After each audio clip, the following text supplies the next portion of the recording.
आप देख रहे हैं आवाज इंडिया, देश की भरोसेमंद आवाज में हूं प्रीति। आइए एक नजर डालते हैं देश विदेश की 10 बड़ी खबरों पर। प्रधानमंत्री नरेंद्र मोदी आज राजधानी दिल्ली में सेंट्रल विस्टा परियोजना के तहत बनाए गए पहले कॉमन सेंट्रल सेक्रेटेरिएट भवन यानी कर्तव्य भवन 03 का उद्घाटन करेंगे। ये भवन प्रशासनिक दक्षता बढ़ाने की दिशा में बड़ा कदम माना जा रहा है। उद्घाटन के बाद पीएम मोदी कर्तव्य पथ पर एक जनसभा को भी संबोधित करेंगे। आपको बता दें, कुल 10 सचिवालय भवनों का निर्माण प्रस्तावित है, जिसमें से 2 अगले महीने तक तैयार हो जाएंगे, जबकि पूरा प्रोजेक्ट जून 2027 तक पूरा होना है। महाराष्ट्र के पूर्व मुख्यमंत्री उद्धव ठाकरे और उनके बेटे आदित्य ठाकरे 3 दिवसीय दिल्ली दौरे पर है। इस दौरान वो कांग्रेस नेता राहुल गांधी से मुलाकात करेंगे और डिनर पर रणनीतिक चर्चा होगी। 7 अगस्त को इंडिया गठबंधन की अहम बैठक होने जा रही है, जिसमें आगामी स्थानीय निकाय और नगर निगम चुनाव को लेकर संयुक्त रणनीति पर मंथन किया जाएगा। पंजाब के बरनाला जिले में मंगलवार शाम एक मंदिर के रसोई घर में भयंकर आग लग गई। डीजल से जल रहे चूल्हे में अचानक आग भड़क गई, जिससे 15 लोग झुलस गए। इनमें से 6 की हालत बेहद ही गंभीर है। यह हादसा उस वक्त हुआ जब श्रद्धालुओं के लिए लंगर तैयार किया जा रहा था। घायलों को फरीदकोट मेडिकल कॉलेज और सिविल अस्पताल में भर्ती कराया गया है। उत्तराखंड के उत्तरकाशी जिले के धराली गांव में बादल फटने से भारी तबाही मची है। खीरगंगा नदी में आई बाढ़ से अब तक 4 लोगों की जान जा चुकी है, जबकि 148 को बचा लिया गया है। बाढ़ की चपेट में आकर कई घर और होटल बह गए हैं। राहत और बचाव कार्य अब भी जारी है। मलबे में कई लोगों के दबे होने की आशंका है।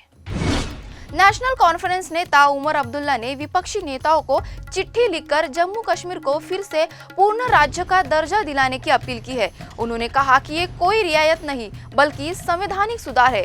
उमर ने इसे लोकतंत्र की आत्मा से जुड़ा विषय बताया और केंद्र पर विधेयक लाने के लिए दबाव डालने को कहा है। बिहार में चल रहे स्पेशल समरी रिवीजन यानी एसआईआर 2025 को लेकर राजनीतिक दलों में तो हंगामा किया, लेकिन आंकड़े कुछ और ही कहानी कह रहे हैं। पिछले 5 दिनों में किसी भी राजनीतिक दल के बूथ लेवल एजेंट ने एक भी आपत्ति दर्ज नहीं कराई है। इस बीच लगभग 2800 मतदाताओं ने शिकायत दी है कि उनका नाम गलत तरीके से हटाया गया है। चुनाव आयोग ने दलों से बीएलए के जरिए सक्रियता दिखाने की अपील की है। हिमाचल प्रदेश के हाईकोर्ट ने अवैध कब्जों के नियमितकरण को असंवैधानिक करार दिया है। अदालत ने कहा कि इससे कानून का पालन करने वालों के साथ अन्याय होता है और संविधान के अनुच्छेद 14 का उल्लंघन होता है। ये फैसला राज्य सरकार की उस नीति को झटका है जो अवैध कब्जा धारकों को वैध करने की प्रक्रिया में थी।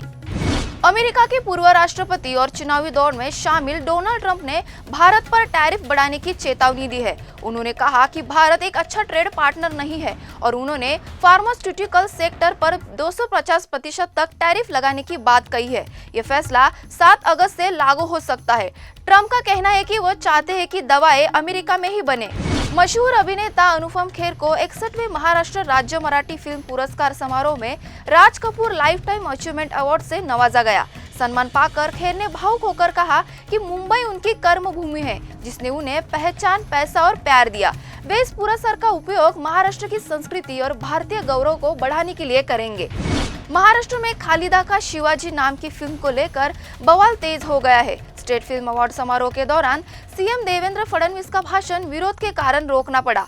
प्रदर्शनकारी हिंदू संगठनों ने फिल्म में कथित आपत्तिजनक दृश्यों को हटाने और फिल्म पर प्रतिबंध लगाने की मांग की है। मौके पर 2 प्रदर्शनकारियों को हिरासत में लिया गया है। फिलहाल आवाज इंडिया में इतना ही। जुड़े रहिए आवाज इंडिया के साथ। जल्द होगी आपसे फिर मुलाकात। तब तक के लिए नमस्कार।